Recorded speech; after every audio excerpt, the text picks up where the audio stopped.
All right, let's talk about performance etiquette and gigging etiquette and that kind of stuff. And I'm going to set this up in the context of jazz because that's where the most of my knowledge is. And so I feel that would be the best way for me to explain this.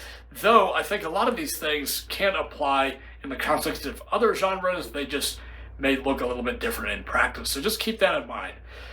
So a little bit about me. I have been a professional jazz musician for over 10 years. That's kind of ridiculous to think about, but yes, it has been that long. And I have played hundreds and hundreds, if not 1,000 gigs. And so I know a lot about that. And so I can provide you with some best practices here in this video.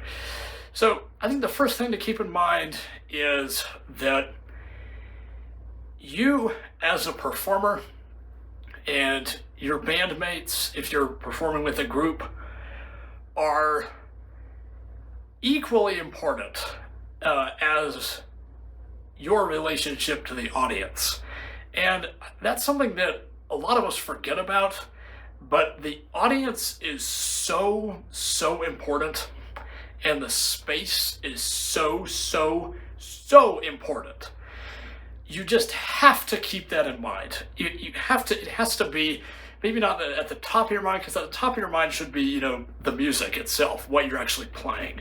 But really, second to that, the audience. And keep that relationship equal to that of your bandmates. I think that's just a really good framework, because when that gets disconnected, then whole sort of hosts of problems start coming up.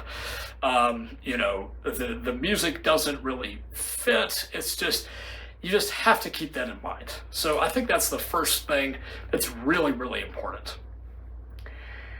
Second is that you are prepared. And I know that sounds really sort of self-explanatory and not necessary for me to talk about, but you need to be prepared. And what does that mean? That means that you should have a working knowledge if you are a performing jazz musician. Again, I'm putting this in the context of jazz because that's my experience. If you're a professional jazz performer, you've got to know your chords, you got to know how to improvise, you got to know all those things in order to be successful. And so you have to be prepared. You have to know that. And you have to be sort of flexible, because you don't know. A lot of these gigs that I play, I don't even know what I'm going to play. And we'll just call tunes on the bandstand. So, you got to be flexible, you got to be prepared. And sort of on that front, if you have a lot of gear that you have to bring, I'm a keyboard player. You can see my keyboard. I normally don't have this set up in the video frame, but here's my keyboard here. And so I have to pack this up. I have to pack my music stand up over here. I have to get my big QSC speakers in good order and load it up in the car. And so you just have to make sure that you have all your gear. And I think that's, again, self-explanatory, and but I do feel it's really important. So being prepared on two fronts. Number one, that you sort of know how to play. And number two, that you have your gear, that you're not forgetting anything, because that's just embarrassing. I mean, I've had, at least a dozen times where I've, forgotten one thing or another. It's embarrassing. It's really just not a good situation when I come to the gig and I unload stuff and I'm like, oh crap, so don't have that experience. So be really prepared. I think the other thing is that you have sort of a good social relationship. And I think this is something that I personally have struggled with a lot, but I think it's so important. If somebody you know, in between sets, you know, could be a bandmate, could be a patron at a restaurant or whatever, wants to talk to you, then you talk to them and you strike up a conversation. And so that so often happens. I'm so introverted and so shy. It's a really challenging, and I've gotten better at it. I'm not saying that I, you know, am still as bad as I was 10 years ago, but it's still not my strong suit. So I just feel like that's so really important. If you are, you know, really outgoing, I think that count that in your favor, because again, if somebody wants to talk to you and strike up a conversation in between sets, or, you know, if it's a jam session and you're playing in the house band, you know, while the other jammers are playing, you know, then you're off to the side, then you have to, you know, be a good, you know, socializer. I think the other thing is that you have and maintain a very professional attitude. And I know a lot of people who sort of, I think that probably comes secondary to them. It's just really important. If you're performing professionally, you know, it doesn't matter with who, you just have a professional attitude. You walk in, you set up your gear, you know, you just do it, you play, you have fun playing, and you don't cause an argument. You don't, you know, don't do that. Again, I know a lot of people who do that, and it's just, it makes me as a, you know, either a bandmate or a, you know, just somebody around them, it makes me feel kind of bad, because I don't want to be involved in their argument, or I don't want to be, you know, involved in whatever else it is. So just maintain a professional attitude.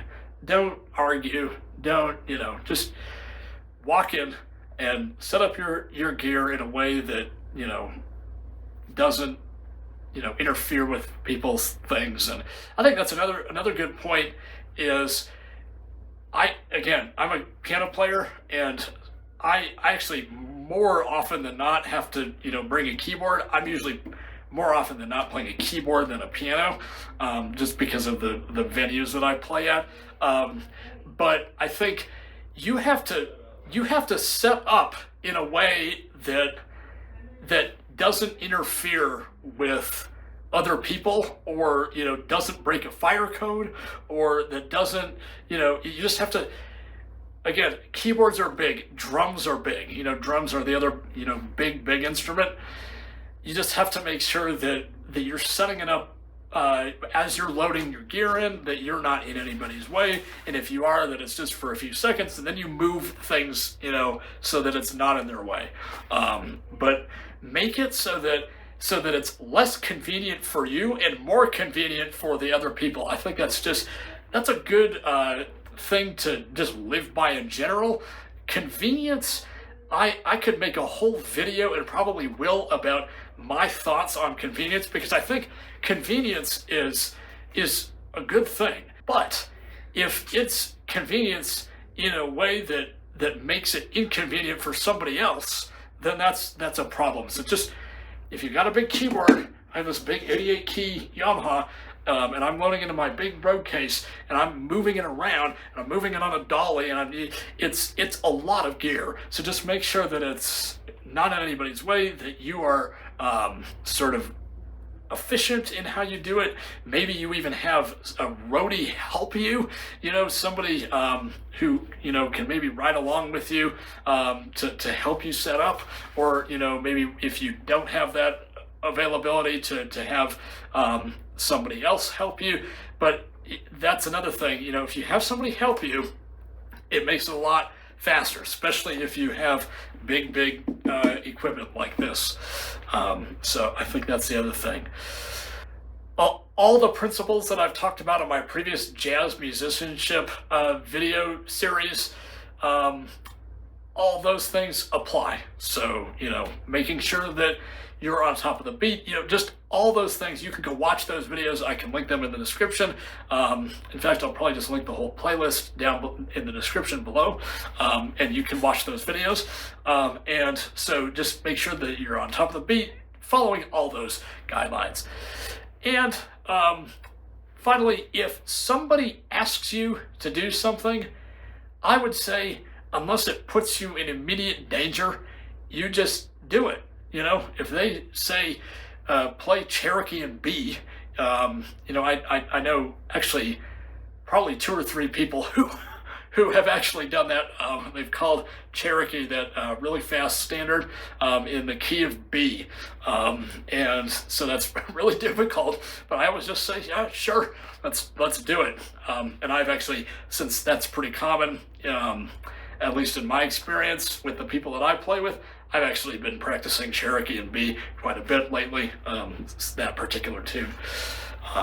So if somebody asks you to do something, you know, say yes without hesitation, unless it puts you in danger, which I don't think it will put you in danger. I've never been in a situation where I've actually been in physical danger.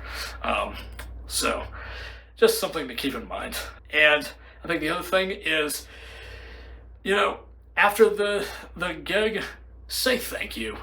Say thank you to the restaurant owner if that's what you're playing at. Say thank you to the people who organize the banquet. Say thank you to all your fellow bandmates. If you don't do that, then that doesn't come across as very polite. It may even hinder your future opportunities. So just always say thank you. Hand them your business card if that's appropriate for the situation, and you know, and again, when the gig is over, you pack up as quickly as you unpacked, if not quicker. In my experience, loading out is much faster than loading in, but obviously it depends on the place and the gig, but you know, just load out as fast as you load in, if not quicker, and then go on with your day, and it'll be so great. And performing is one of my favorite things to do, one of my all-time favorite things to do, and I'm so lucky that I'm able to do it. I'm really lucky that I live in a city with such an excellent music scene, you know, where I'm able to do that. So that is sort of my tips on gigging. I can make other videos probably in the future about this. I haven't scheduled that far yet in terms of my videos, but if you are looking for more sort of performance videos like this, please leave a comment, make your suggestion, and I will make that video. So with that, thank you for watching this video. Please subscribe to this channel, please like the video, please share the video, and have a good day, and thanks for watching.